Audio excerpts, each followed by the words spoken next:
Hi friends, I'm back to make another video.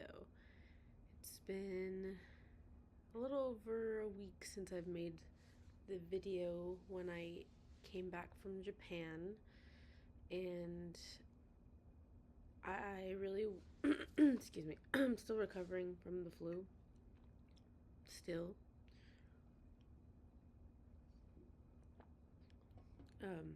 So my voice is still a bit raspy. I want to be consistent, so even if I don't know what I'm going to talk about, I still want to just make a video for the sake of consistency.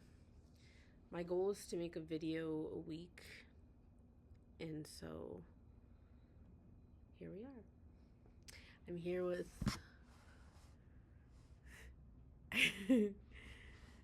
this is Gingy and Charlie.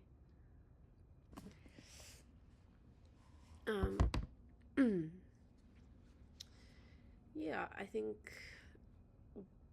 one of the reasons why I really want to come on here and make videos, I think I talked about some of the reasons in the first video, but since that video, I have been diagnosed with fibromyalgia and been struggling a lot with that, managing that and finding self-compassion in what I can and can't do. So I really would like to find a way to connect with people that struggle with similar things I do. And I hadn't talked about this in the previous videos, but yeah, living with a chronic illness can feel very isolating at times, especially when people that are in your immediate circle or like don't really understand. I do have one friend that struggles with similar, but yeah, this is something that I'm very passionate about. I went to school for massage therapy. I'm still, like I said, still working on finishing that. It's taking me a lot longer to finish school because of my chronic illness. But on the positive side is I've learned a lot about my body and the body in general. And I feel like I have a lot of information to share, what I've learned on managing it for myself that I feel like can help other people. To kind of like tie in my Japan trip to this video. Yeah, traveling in Japan was a lot of fun, but I did struggle a lot with my chronic pain while I was in Japan. For example, I went to Tokyo Disney and I was in so much pain that I had to rent a wheelchair to be able to get around the parks. And I think that's just an example of allowing an activity like going to Tokyo Disney to be accessible for me to be able to do while living with chronic pain.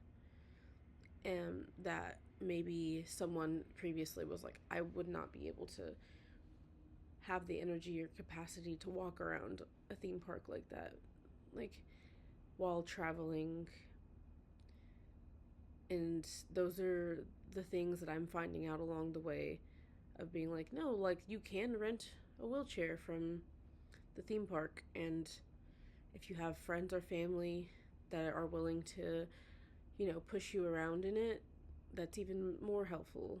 And then like allowing yourself the self-compassion to be okay with accommodations like that, especially for something like that is just out of your control. Like for me, there's days where I can like walk for miles, and then there's days like when I was in Tokyo trying to, enjoy the theme parks, that my body was in just such a flare up that I wasn't able to even really walk. However, I didn't want that to take away from the opportunity to enjoy myself there, and so I have to find kind of like, ways to navigate that. And one of that was the wheelchair, and it helped like tremendously. And another thing while I was in Japan that I discovered, which it's something that I've been kind of like understanding as of recent, and it's basically like having chronic pain. It causes me to perspirate or sweat a lot whenever I'm in a lot of pain, because my body is like under this like stress response, and therefore like makes me really sweaty. And so hydration is so important, because it's like if you're sweating, you're losing lots of electrolytes, not just water. Like you're not just getting dehydrated in the sense that you're losing like your water. It's like you're also losing electrolytes, and it's important to replenish those in order for you to prevent yourself from like exacerbating the pain. Because like for me, whenever like if I'm dehydrated as well as losing the electrolytes, I then will start to have muscle spasms and cramps. And for a while I didn't quite understand like how that was connected to the electrolyte imbalance. And so I would drink all this water, and I feel like it didn't help, and I felt dehydrated still. And so it wasn't until I had a visit to the urgent care like last month, due to some pain that I was having, that they gave me like an IV bag to like hydrate me, and I realized like, oh, like they're not just hydrating me with just plain water, it's like sodium chloride solution. And then that's what kind of like clicked for me about like how important it is that I get electrolytes in my water intake. And so I've tried different things, like I did the little pinch of salt in my water, and like sometimes it can just be really hard for me to like drink water because I just don't like the taste. I know some people, it's like something that people are like, what do you mean you don't like the taste of water? It's just like different types of water taste different, and then depending on where I'm at with myself, like sometimes like textures and tastes can really throw me off, and one of them is water. And so something I discovered in Japan is it's called Pocari Sweat. I'll be right back. Go grab it.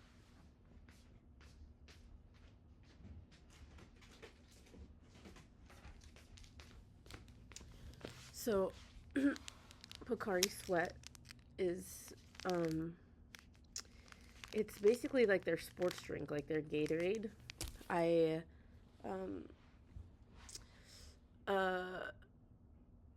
before going to Japan, something that I would drink like when I noticed I was feeling like some type of dehydrated was I would get like Gator Light, which is basically like Gatorade's version of Pedialyte, but I didn't like that it had like all these dyes in it, and like I don't know, but it did help replenish like the electrolyte imbalance and would like make me feel more hydrated than just drinking water alone. But going to Japan, I was having lots of muscle spasms and cramps, and then in the vending machines there, they had. I was like trying to figure out, okay, well, let me try to find the equivalent to like what I drink, like Gator Light, and so I found Pocari Sweat. And what I like about this is that, it has per 100 milliliters, it has 6.9 grams of added sugar, which is not, which isn't terrible. I mean, I obviously know, like, it's probably best to drink something that doesn't have sugar, but this allows me to drink more fluid. And I feel really good after drinking this. Like, I feel actually hydrated. Um, and then it has lots of other, like, it's got potassium and calcium and magnesium. And, yeah, coming back, I was, like, so sad that we don't have this here. Like, I can't just go to, like, a vending machine down the street to get this. Like, I wasn't able to in Japan. And so I did my research of trying to figure out how to basically get this. I have bottles that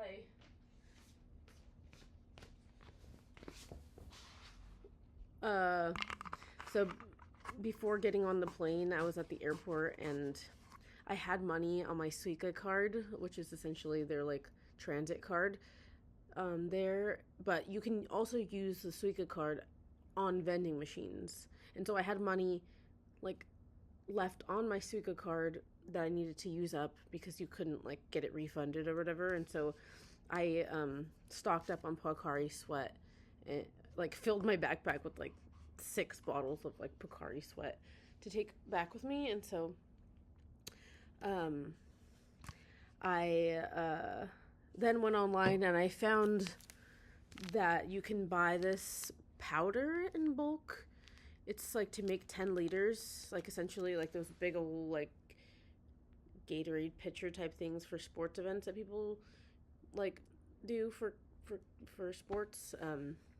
This is their equivalent to that. You would like pour it into like one of those big containers and it would make a whole bunch for lots of people.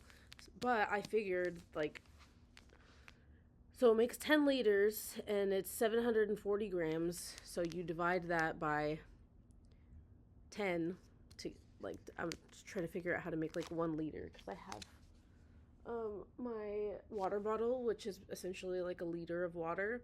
And so basically what I do is I get a scale and I weigh out 74 grams of this powder. And then I mix it in my water bottle. I haven't done that today, but yeah, and it saves so much money because I think like for 2 of these, like for 2 10 milliliters, it was like $34. So $34 for 20 liters of Pocari Sweat. It's a pretty good deal. Like you can buy the bottles like online, like a pack, like a 24 pack for like $50 or something like that. But like obviously this is more cost effective. So yeah, that's an example of something that I want to share with people because it's a good alternative to like Gatorade. And it tastes really good. It tastes like kind of like very similar to Gatorade, but it has less sugar. Because, for example, like something like this, which is 500 milliliters, I can't read Japanese, but if I had to guess, 6.2 grams.